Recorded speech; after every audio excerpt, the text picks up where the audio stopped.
HBO Max is probably enjoying a good amount of praise right now as the premiere of The Last of Us has been nothing but positive and just high praise from everyone, from not only gamers, but even new viewers are introduced to the franchise. And while they're celebrating all the praise, there's an equal amount of backlash happening in the background. And it has to be with another premiere called Velma. Velma is apparently a reimagining of one of the titular characters from Scooby Doo. She's the smart, geeky character who helps the gang with solving mysteries. And it was supposed to, this is like a spin-off series that's supposed to act as an origin to Velma.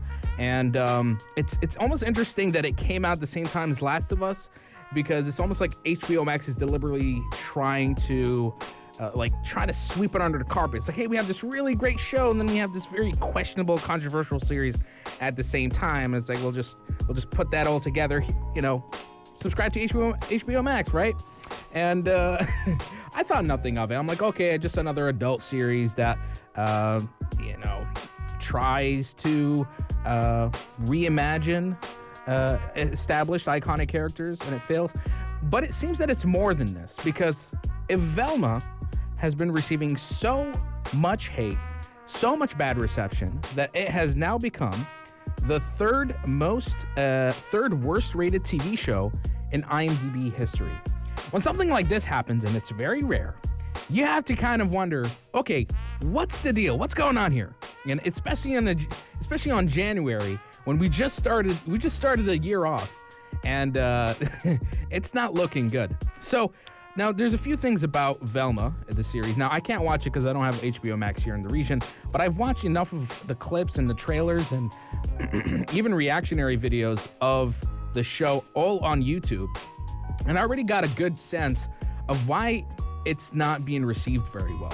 Well, starting off with, and it's not that big of a deal, but Velma has been, her ethnicity has been changed, so she's no longer a white character or Caucasian character. She is an Indian character.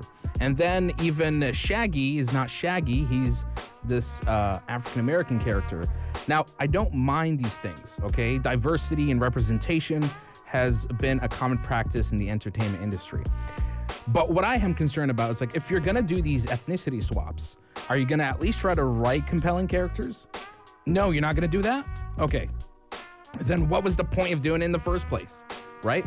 So, besides that, it's also apparently a character assassination of almost every character from Scooby Doo, right? Velma, Fred, Shaggy's counterpart, they all behave and talk in such a rude and despicable manner. It's just not the same characters that you know and love. Even if you're not a fan of Scooby Doo, you have a good idea of what the gang is. They all have a stereotype that you can latch onto. But these characters, especially Velma, you just can't latch onto them because they're just consistently rude, inconsiderate, and because of that, when you have characters that are all just really bad or characters you hate, then who do you latch onto? What character can you invest your time with? Apparently no one. It's, like I said, it's a complete character assassination from start to finish. And the fact that it takes place in high school and it's trying to implement this risque kind of humor. They believe, because we're adults, that meta humor is something that we're always craving, and the show does a lot of it, but it does it in such a tasteless and shallow way, and it's not even funny.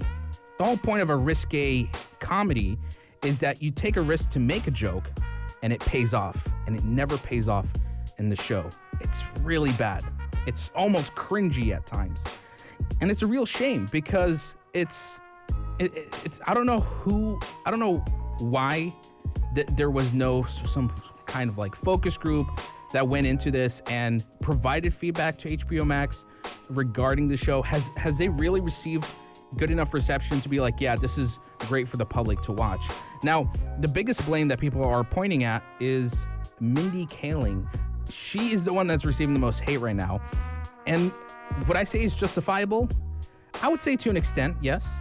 I mean, it's not like it's entirely her fault that the show is like this, but she has played a major role in the reimagining of the character and the entire story of the series and voice acting her.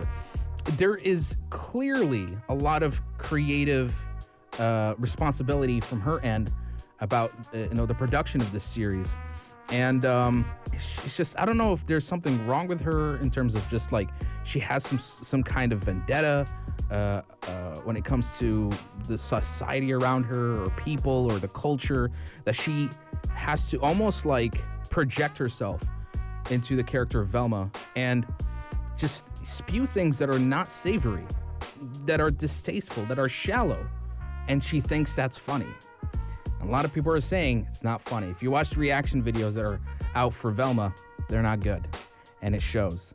It's a show that has completely butchered an iconic group of characters, a franchise that's been around since the 60s, right?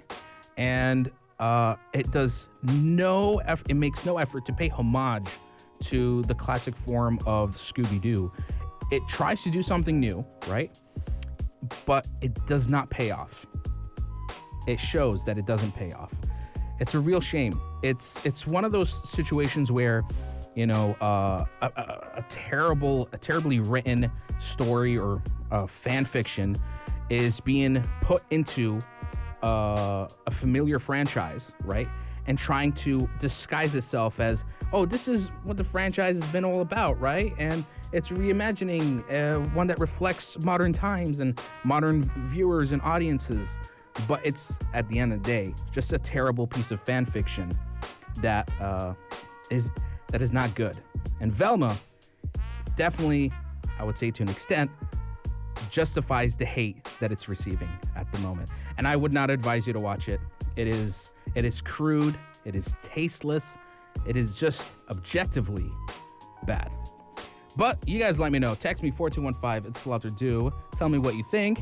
And with that, guys, we're going to wrap it up here on the Evening Buzz. Thank you so much for tuning in. And don't forget to go to our YouTube channel at Pulse 95 Radio. Subscribe, like, comment, all that good stuff for our daily content, hopefully right here at Pulse 95 Radio. And with that, guys, we gotta wrap it up. We're getting close to the 9 p.m. mark. And I'll see you guys tomorrow from 8 till 9 p.m. on a Saturday evening right here on Pulse 95. This is Michaela Tia signing out.